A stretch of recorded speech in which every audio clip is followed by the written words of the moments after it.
স্বেচ্ছাসেবক দল বিএনপি এবং অঙ্গ সংগঠনের যারা উপস্থিত আছেন সকলের অবগতির জন্য জানা যাচ্ছে আজকের এই সংবাদ সম্মেলনের প্রধান অতিথি বা প্রধান বক্তা হিসেবে উপস্থিত থাকার কথা ছিল ২৭ নং ওয়ার্ড ছাত্র দলের সভাপতি জনাব পারভেজ হোসেন পাবেল, কিন্তু তার বাবার অসুস্থতায় তার হয়ে আমি বক্তব্য দিতেছি।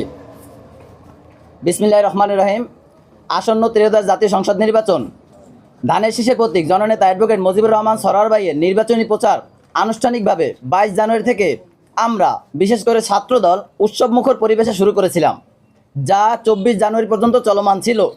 কিন্তু অতীব দুঃখের ব্যাপার, আমরা ছাত্রদল ভরাক্রান্ত হৃদয়ে ব্যথিত সুরে যখন দেখতে পেলাম যে ২৭ নং ওয়ার্ডের বিগত স্বৈরাচার সরকারের আয়নাঘরে রূপান্তরিত করার মহানায়ক জনাব নুরুল ইসলাম ওরফে রুডি নুরুকে আমাদের প্রাণপ্রিয় নেতা দক্ষিণ বাংলার সিংহপুরুষ বারবার নির্বাচিত সংসদ সদস্য অ্যাডভোকেট মুজিবুর রহমান সরোয়ার ভাইকে রুডি নুরুল ইসলামের সকল কুকর্ম গোপন রেখে বিএনপিতে যোগদান করা একদল দালাল চক্র, যার ফলে আমরা ছাত্রদল ভীষণভাবে ব্যথিত চিত্তে ২৫ জানুয়ারি থেকে নির্বাচনী প্রচারণা থেকে বিরত থেকে এর একটি প্রতিবাদ জানাই। আজকে আমরা এখানে দাঁড়িয়েছি ধানের শীষের বিপক্ষে নয়, বিএনপির বিপক্ষে নয়। বিএনপি আমাদের রক্তে মিশে আছে, ধানের শীষ আমাদের ভালোবাসার প্রতীক। আমরা কথিত দালালদের বিপক্ষে, দালালের আধিপত্যবাদের বিপক্ষে।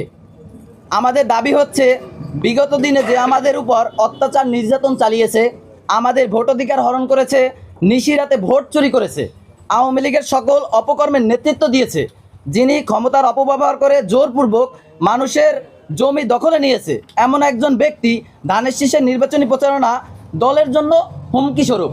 অতএব এমতো অবস্থায় আমরা নিরুপায় হয়ে বিএনপির হাইকমান্ড এবং নির্বাচন প্রচারণার দায়িত্বে যারা আছেন তাদের হস্তক্ষেপ কামনা করছি। ধন্যবাদ।